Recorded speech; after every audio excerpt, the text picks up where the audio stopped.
Okay.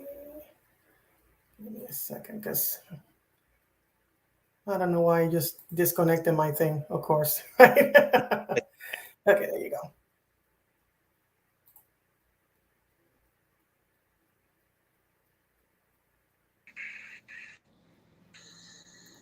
Okay, there you go.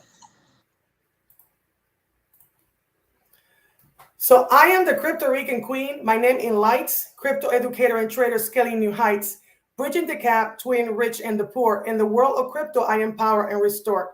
I know your finance sage, that's the fact. Crypto's a gamble, make wise impact. For edutainment solely, I'm here to share. Seek pros counsel for investment rare. And here's my guest, ready to share the view, a journey through crypto innovations anew.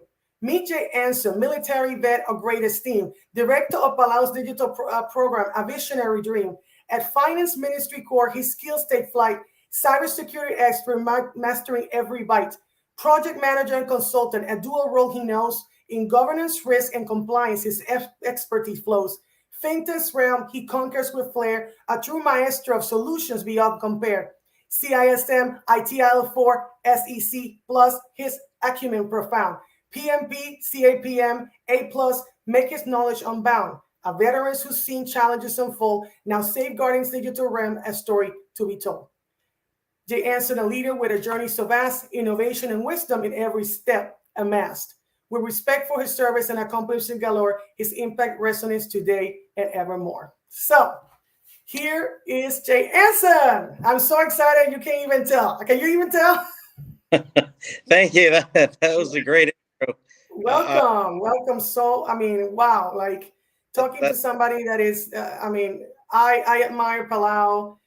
If I have some time at the end, I'll do a poem to Palau. But I'm also from an island. I'm from Puerto Rico. So that's one thing that we have in common. We came from islands where we have big impacts around the world. And can you tell us anything about yourself that I didn't mention in the intro? Well, I'm an avid scuba diver, of course, coming from Palau. There's not a lot of land mass, so you got to see what's on, and underneath the ocean. So, no, I love sea life. I love the ocean. I currently split my time between Palau and South Florida. I had to put roots in somewhere that's close to the ocean, of course. It's the way I like to be, and I'm happy to be here. Wow. And I bet mostly nobody knows about Palau. It's like Puerto Rico. When I tell people what is Puerto Rico, they say, "Where is that?" I bet you get that, right? Isn't it annoying when you know you're from this place and it's an amazing place and people don't know, but you guys, with everything that you guys are doing, is putting Palau in the map. Tell a little bit about Palau. I know that you guys don't have a central bank, right? No, there's no central bank currently. So after World War II, if people have heard of the Battle of Peleliu, Peleliu is in Palau. It's one of the larger islands that's inhabited. So after World War II, the U.S. became the superpower, aligned with Palau, and established a trust territory with Palau. And Palau just went from using the yen to using the U.S. Okay.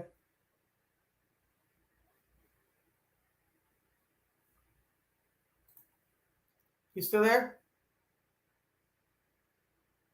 Remote island. There's challenges with using paper currency and coins. It's heavy. It has to be shipped in or flown in rather by air. So a lot of challenges that we're trying to look at and find solutions to for the Palauan people, and for also to benefit the visitors to Palau. Yeah, wow, that's amazing. So challenges of the islands. I understand that. Like I said, I live in Texas, but most of my life I live in Puerto Rico, and so we're a territory. That's another thing that we have in common: islands and territory of the United States, right? Yes. So I want to go in because this past week it was really big when we found out that you guys have a partnership with RippleNet to Yeah. create a stable coin. And I Yes. wanted you to talk a little bit about that and what are the benefits of this partnership for Palau and the Yes. rest of the world? Because I bet this is not going to only be a local thing. I mean, crypto is a global thing, right? Yes. Yeah. So definitely our new president, President Whips. Well, he's not new. He's coming to the end of his first term, actually. But he's very savvy in the fintech space and e-commerce. He's a very successful businessman in Palau. His family owns one of the largest retail stores. There's three large retailers in Palau, and they're one of them.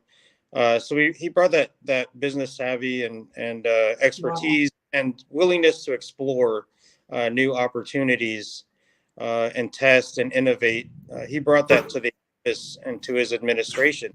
So one of the things we've been looking at is economic diversification. Palau's economy has always been, between 60 and 70%. Tourism drives all the revenue, all the GDP. So the COVID-19 pandemic, Palau immediately closed its borders to people. It was the right thing to do. But with that, they cut off all the tourists, and all that tourist money was no longer coming in. So we really started looking at different ways to, diversify Palau's economy, looking at a lot of geopolitical events that were happening. China and Hong Kong, Singapore. They've been financial hubs for Asia and that part of the world for many years. But with the pandemic, it kind of shed a light on how vulnerable those places are. Whereas Palau, with the ability to close its borders and then the connectivity to the outside world through the fiber cable, gave it kind of an advantage, a strategic advantage, where in times of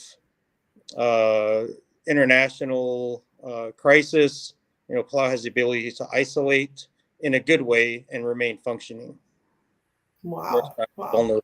Yeah. So basically the same. It's just that I'm just trying, I'm seeing the connections. So there's so many connections with Puerto Rico. I don't know if you're familiar with Puerto Rico. Yes, but basically we had the same problem when the pandemic happened. Most of the stuff, the money that we make, our GDP is tourism, and then nobody could go anywhere.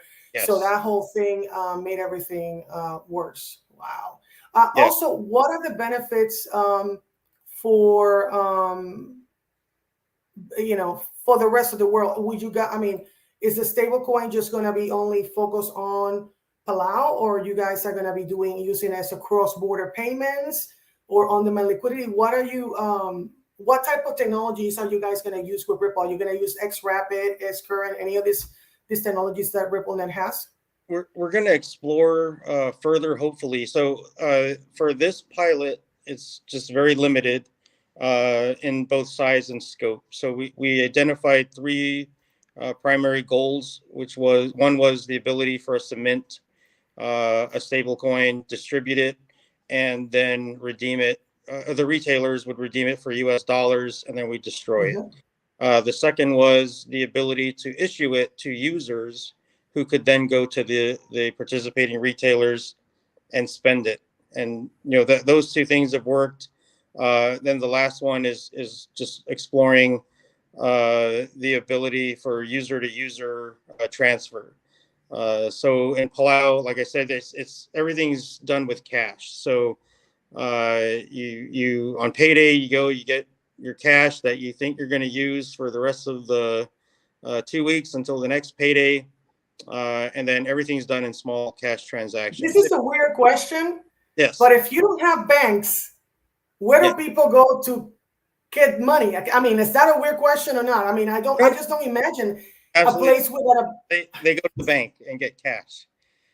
So there's banks, but there's not a national bank, right? No. There's three main banks. One is Palau. Palau has a bank there, and then Bank of Guam and Bank of Hawaii both have branches. They're not as they don't offer the same services as U.S. based banks. Like there's no Zelle. Some of the international transfers services aren't available. There aren't as many ATMs as you would think. So Wow. it's yeah, and so it's a bit challenging. So when you go and you get cash, you want to hold on to that cash and use it when you need it to pay for and then a lot of the smaller vendors and stores, retailers, they don't have credit card machines or debit card machines, so They don't? it's all cash transactions. Oh my gosh. And we're moving towards digitization and tokenization of everything. And you guys are like, so that's why. Oh my gosh. So you guys are trying to basically update your system before, I mean, and also offer, because we talk about the residency program later, and offer also, fix internal problems and then deal with tourism and the other stuff, right? So Yes. so when tourists go there, that also makes it difficult, right? Yeah. So if you're a tourist and you visit Palau, it can be challenging. I mean, if you stay in the hotel and you can pay for your dives, the dive operators take credit cards, the restaurants, Mm. uh, the hotels, of course. So the people that cater to tourists, where most of the money is, yeah, they can Mm. afford the merchant fees and to pay for the infrastructure that is required to accept and process credit cards. The everyday Palauan 9 to 5 stopping at the local retailer store to pick something up on their way home. There's no credit card. They have to use cash. So there's Uh, a chasm between what the tourists receive and advantages what that besides that the yes, that's the that's a huge financial problem. piece. That's a huge problem. Wow. Wow. That's the financial inclusion piece that we're addressing with this. Wow. So That's it's huge. a limited pilot at the end of the pilot, which will be the end of this month, or if the volunteers use all of their stablecoin, which we hope they do. We've already started gathering a lot of initial like data and stuff, and we're going to send out a second survey to get a feel for their experience. We're also working on another survey at the suggestion of our Congress. There was a hearing on Monday, and they suggested to the Minister of Finance, our Minister of Finance, that we do a survey for everyone, not just the pilot participants, to see, what did they hear, what do they think of the Mm-hmm. concept, and that's something the Congress wants to know. So Wow. at the end of the pilot, we owe a report to the president and the Congress, and based on our recommendations and what they want to do, we're hoping we can do maybe a second pilot or even a third one on a larger scale, incorporate more of the tools and techniques that Ripple has to offer, and then go from there and see where it goes. Wow. Wow. So you're doing a whole island survey, which is you got 18,000 in population, right? Yes. Well, there's 18,000 that live in Palau. There's estimated 30 to 40,000 Palauans that live abroad. So Oh it's wow. pretty large You population. got more people living outside like us, like in Puerto Rico. More Yeah, Puerto Ricans are here in the United States than wow, that's crazy. yeah. It's the same with any island culture. A lot of us we leave. Like I left when I was 17. I finished high school and then went into the military, and then I stayed in the military for over 20 years. And then now that I'm retired, I went back and I want to start contributing and Mhm. settling back home. So a lot of people, they leave, and because there's, again, it comes back to financial inclusion. If you weren't uh, a part of the tourist industry, there wasn't a lot of great jobs for you. You couldn't get a government job. So people will leave. They'll go to school, and then they like it. They'll stay in Hawaii. They'll stay in Guam. A lot of Palauans on the West Coast in California, Washington State, Oregon, Mhm. and then a lot that live throughout Asia. Wow. Wow. And they all send money home. So they, it's there's a big, you mentioned cross border, and remittance. There's a lot of Wow. requirements for that. And it So can be Ripple is, I mean, it's perfect, right? It's perfect. I mean, what else? I mean, are you guys going to use the stable coin for the residential program or not? Are you thinking of incorporating that into residential program? So one thing we thought about as a future use case that we want to test is so the ability, if you're visiting Palau, to instead of bringing cash with you, or you land and you have to go take out cash from an ATM, and just Mm, convert to stablecoin, do all of your business from your phone with Palau stablecoin. And then when you leave, if you have any left, you can redeem it, get your dollars back. So it's low carbon, it's good for the environment. It's more convenient, and it uses the technology that you have with you every day. When you leave the house now, it's keys, wallet, phone. wow. Everybody has a phone.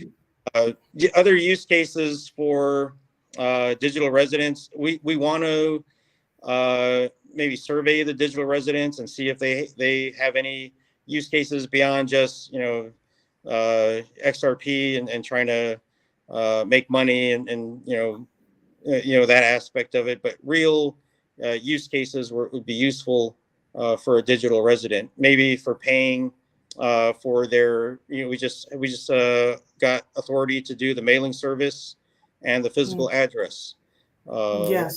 a physical mailing address for everyone, for all the digital residents. So maybe they can pay with PSC.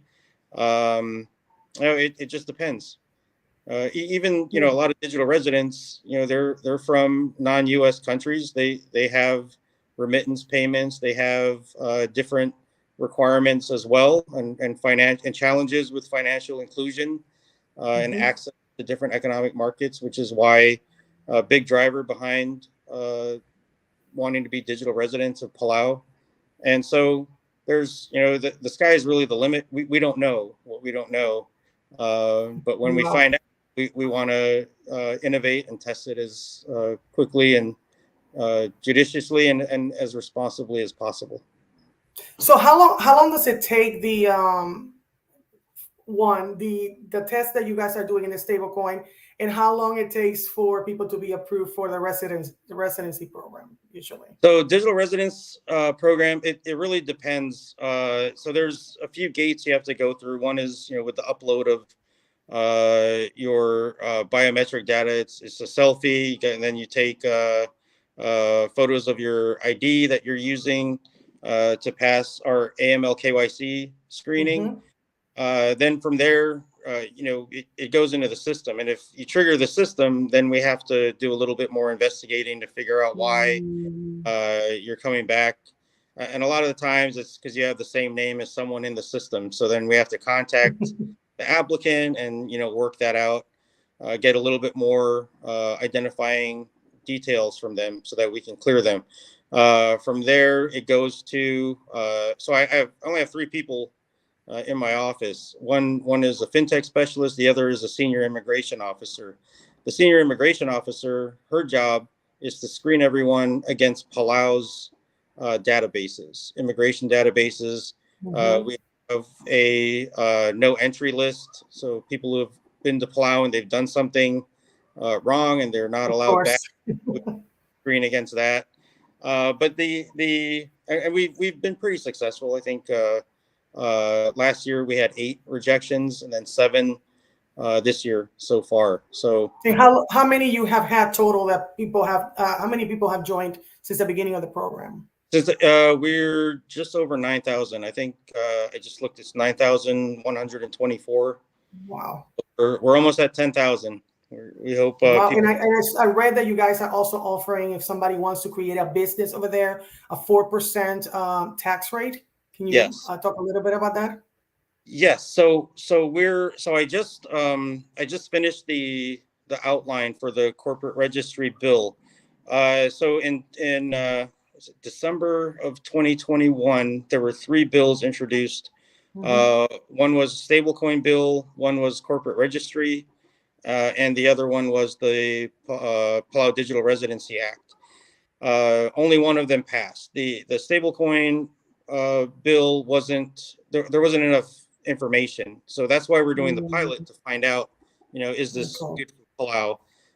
The other one, the corporate registry, it was modeled too much after the Delaware bill, and from that there was a lot of shell companies, and it didn't meet the know your business requirements. So we had to go back and do some due diligence.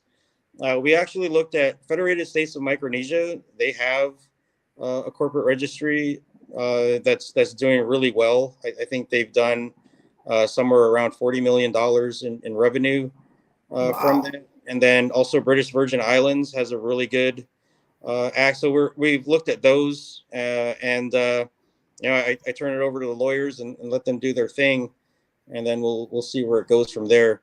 Right now, anyone can register a business in Palau, but it requires a lot of physical presence, to go there and move paperwork.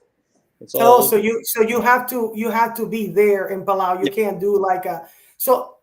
How are you gonna? I thought, I don't know why, but I thought that the digital residency program was connected to that. How you deal with the people that are not there to, because then you're basically losing some people that you can actually, you know what I mean? No, I know. Yeah, it's on our roadmap, and so what we wanted to do was use the AML KYC feature of the digital residency identification card, and also it's on chain, and it's also the hard copy card. So it just streamlines the process. If you're a digital resident, reduction in fees. It's a reduction in your wait time, processing fees, etc. Because you're already known by Palau, and so you're just adding another feature to what you entitled to in the marketplace. So what you're saying is easier to go and get a corporate, get a business in Palau if you already are in the residency program, because you already been kind of back, we've already trained you. Background check. Yes, exactly. Oh, wow. Okay, that's really cool. For that, we need the law. We need the law to pass, and so it's taking us a minute, a lot of back and forth to get the outline. And like I said, I turned it over to the lawyers so they can put it in actual bill form and do their due diligence so that we want to hopefully present it to Palau's Congress at the next session. Due diligence, AML talk, anti-money laundering for people that don't know what we're talking about, because we got people from all over the place. It's weird. I mean, I thought, I saw CZ in one of the Congress meetings that you guys had over there at Palau. Yes. They didn't offer you anything like this to work with them on a stable coin or any kind of system for Palau? Because when I saw and I know that was a couple of years ago, I'm just kind of just wondering what happened with that. Oh, Binance and CZ. Yeah, CZ visited last June, and it was a great visit. It brought a lot of initial exposure to the program. The program was still in its nascent form. So I think at that time we had maybe 600 digital residents, and we have over 9,000 now. So it was really at the beginning. What did come from that was Binance they recognized the digital resident ID card on their exchange. Okay, got it. Last month or month before last, the Wall Street Journal article came out and alleged that, probably correctly, that people were using the digital resident ID card to go around the laws of their host country.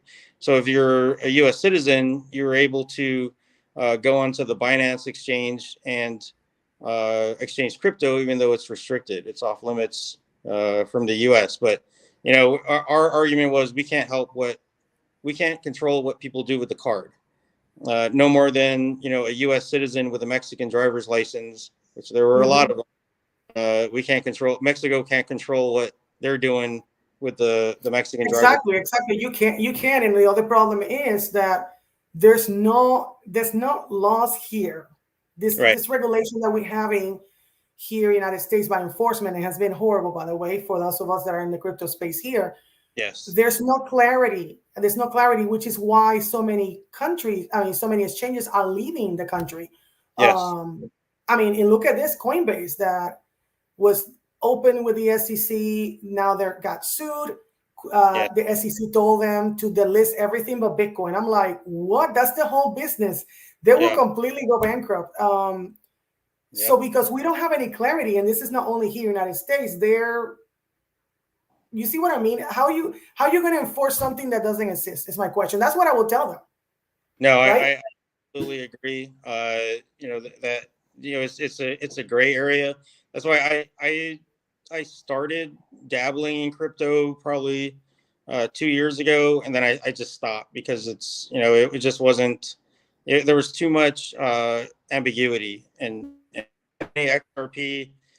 So pump XRP to make myself wealthy or anything. No, I'm purely doing this for no one in my office owns any XRP.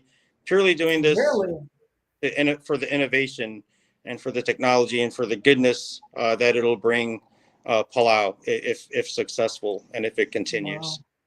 Wow. So you guys are doing a lot of stuff with crypto, and are there a lot of people in Palau that actually are in the crypto space, or this is just like you said, it's kind of like isolated what you guys are doing compared to what the citizens are doing? Have you guys made any surveys with that, or? And no, actually we haven't, and that's probably something that we'll include in the survey that we sent out. There are people who have asked, but so in the beginning we had to kind of ramp up our education to make sure people understood that this is a digital tokenization of the dollar, not crypto. So it's pegged 1-to-1, 1-for-1 with the dollar. It's not like Bitcoin. It fluctuates, in big amounts, day to day or even hour to hour throughout the day. But the concept and the technology behind moving the stablecoin is essentially the same, right? Where you can convert it from convert from one crypto to another crypto. You can convert from crypto to dollars.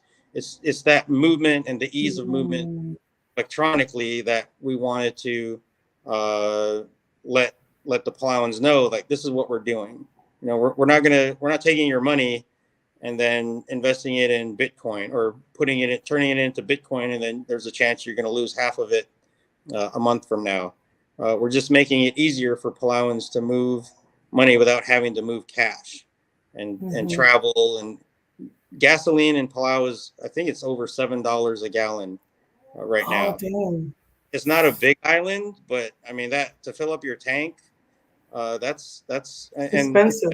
Wages, I think $3.50 an hour before taxes. So it becomes very costly to go and do anything where you have to go like, oh, I'm out of cash. I got to drive to the ATM or drive to the bank and then stand at the bank and get your cash out. Whereas with Palau stablecoin, it's all done on the app with your phone from the comfort of your home. I have a question. Is this test on a private ledger, or is it part of? It's on the public ledger, and the reason being, we wanted to be completely transparent. There's a lot of there were a lot of concerns, with of course, Palau is they have very strict laws and regulations against money laundering. Know your customer is very important. Pilot, we want it to be very transparent, and so we put it on the public ledger. And it's innovative. It's an experiment. So, it's a way to be open and have an open source that people who are interested in the space and what we're doing can go and look and see, like, oh, it does work. This is how long the transaction took. This is where it flows. This is how it's structured. So if Palau doesn't want to do this in the future, which I hope they do, the Palau being the Congress, they will decide if we move forward with this. Ripple can take the model that we have proven and use it in any other country, with central bank, non-central bank, you name it. It works. It's a payment system, just like Venmo, PayPal. What are the other ones? Cash App. Cash App, yeah. That but it's less expensive. It's carbon neutral. Exactly, yes. And I know you guys are very pro the environment, because I saw that you guys have an area where people can actually fish, a local one, and then you have most of the island protected, and I love that. Protect the environment. So are you guys thinking, let's say that this is approved and test grows great, are you guys thinking of having a CBDC, a central bank digital currency? Or I don't know if you guys have talked about that. So I don't know. That's something, and probably in the banking side, there's a banking and financial expert, and there's a lot of people doing studies right now on what the future of financial industry is going to look like. So I mean, it could be, but ideally, we hold what we got and just keep going with the U.S. dollar tokenized. And so the other important thing is, if money is more accessible, you're going to spend more, right? You don't go to a store with $40. If you go in a store with $40, you're going to, well, I can only buy $40 worth of stuff. You go in, you have, I'm sorry, it dropped off a little. Sorry. If you go into a store and you have access to all your money, oh, there's something else I needed, I can buy it now. So that's where the economic growth comes from, because you spend more, there's more revenue, and the retailers will pay more taxes, and then that just brings up the financial inclusion piece and financial growth even more. So there's a I want to say a ripple effect I love it. from something like this. So it's a small pilot to prove the concept and prove that the technology works, which we have, and then just wherever we go from here, the sky's the limit, and it's up to the Palau's Congress whether or not we continue. Wow. Oh my gosh. So are you guys trying to become a crypto hub, or again, you're more focused on helping Palau right now with right now we're really focused on helping Palau and the economic diversification, financial inclusion, and just recovering from the effects of Palau being closed for almost 2 years at the height of the pandemic. And so there's a lot of people that are still recovering from that. There's a lot of people who have left Palau. I think another 2,000 left this year so far to the U.S. or other places, just to find more jobs, better jobs where they can make money and send money back to help their families back home. And so we want to make it easier and more cost effective for them to do that. Send the remittance back, but we also want that economic growth so that they have something, they see opportunities in Palau and they can come back and contribute, because the brain drain is a real thing. When you see opportunities, people go and they spend all this money on university and tuition, and then they get job experience and training and certifications. Hopefully they'll bring that stuff back to Palau. So all my training and certifications and education that I got, all my time in the military, I want to leverage that for Palau now and try to make things better. I've been away a long time, but I see I can help. So when the Minister of Finance invited me and asked me if I wanted to run the digital residency office, I said absolutely.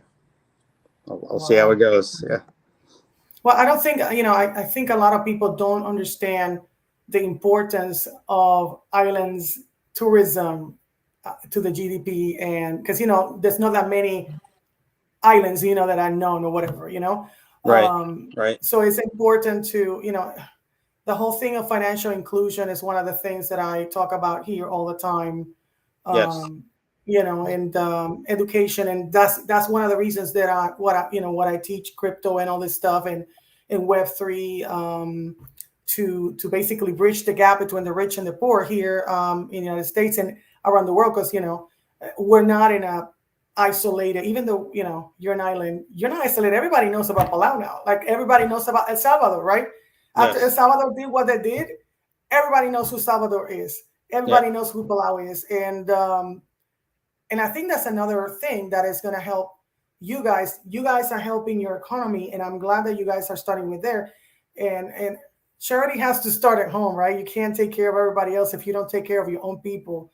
Exactly. And Yeah. I love that all you guys are doing. Seriously, I'm just like, wow, right?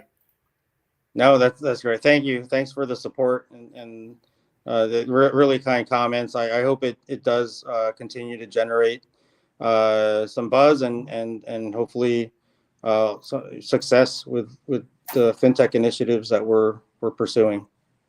Yeah. What other partnerships is Palau in talks with that could help achieve its goals, um, of growing growing your GDP and stuff? Yeah, I mean, we don't have, so we're pretty limited with resources. Like I said, it's just me and two people in my office. So we do leverage our service provider, Cryptic Labs, for the digital residency program, and they have a lot of connections into the crypto space and blockchain. So all of the different services that we're trying to put on the marketplace, they're working with their partners and their networks to find ways to innovate those and make them available for digital residents. So it's a process. It's probably slower than what a lot of the digital residents would like. We're really thankful for the early adopters who have been with us, especially the ones from the beginning who have been renewing.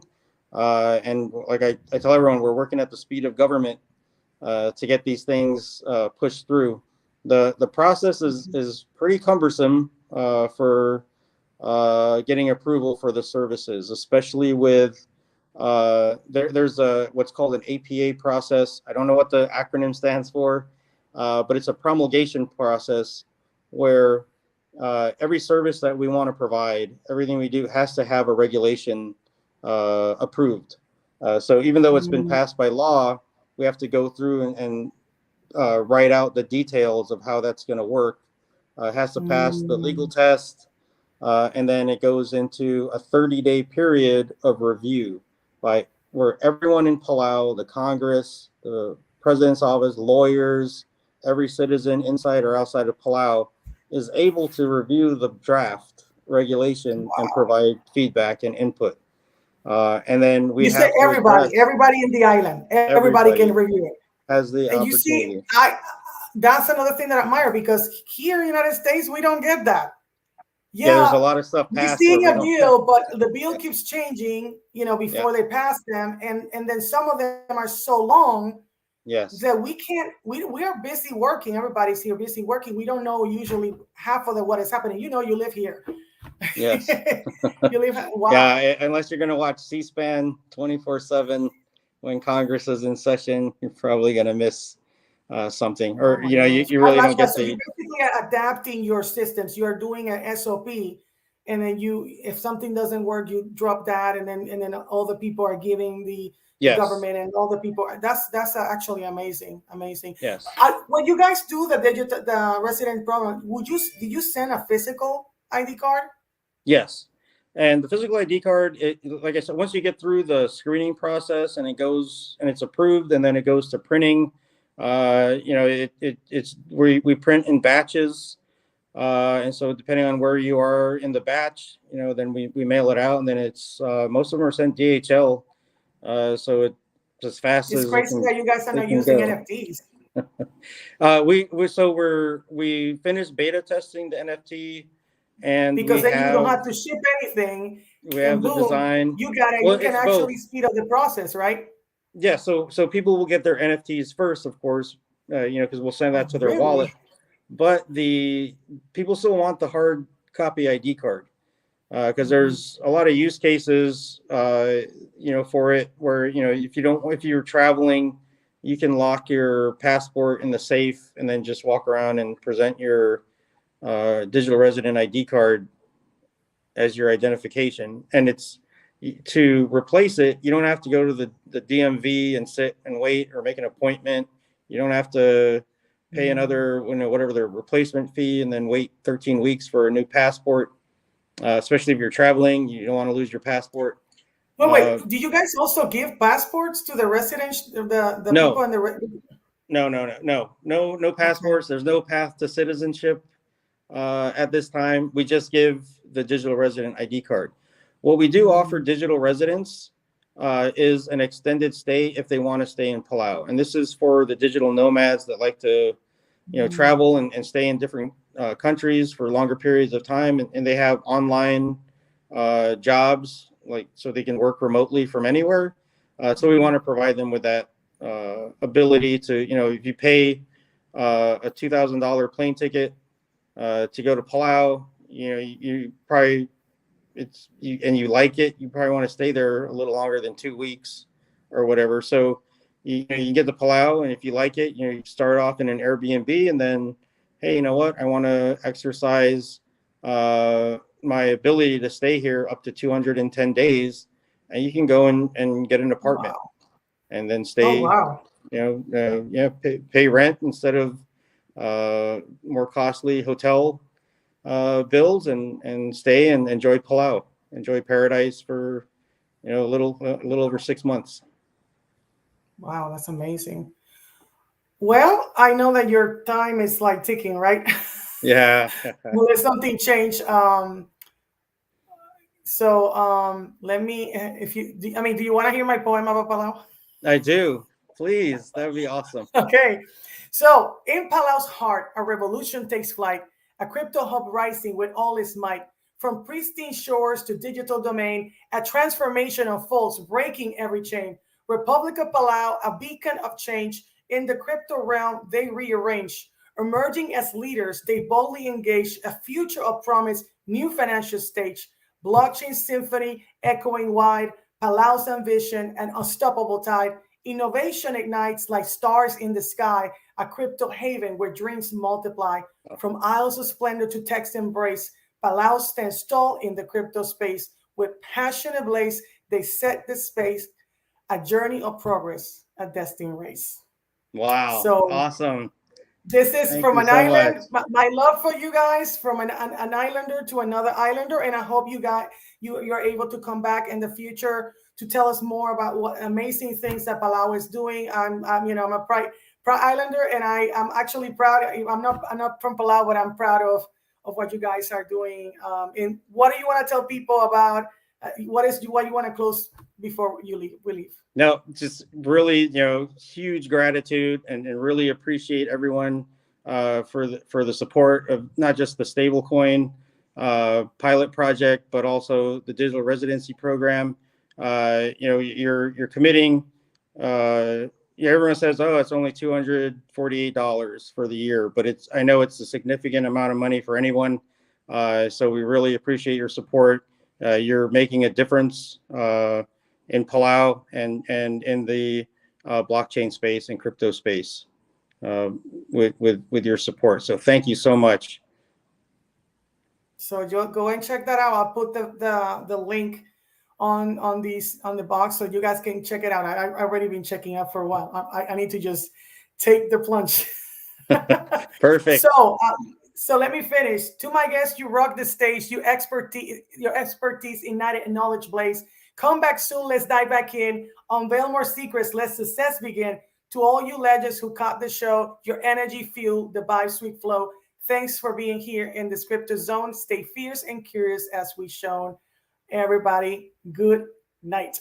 Good evening, sorry. And thank you so much, Jay. Thank you. You have a great day. Bye. Bye-bye. So you heard it, guys. I hope that was opening, and thank you guys. Take care.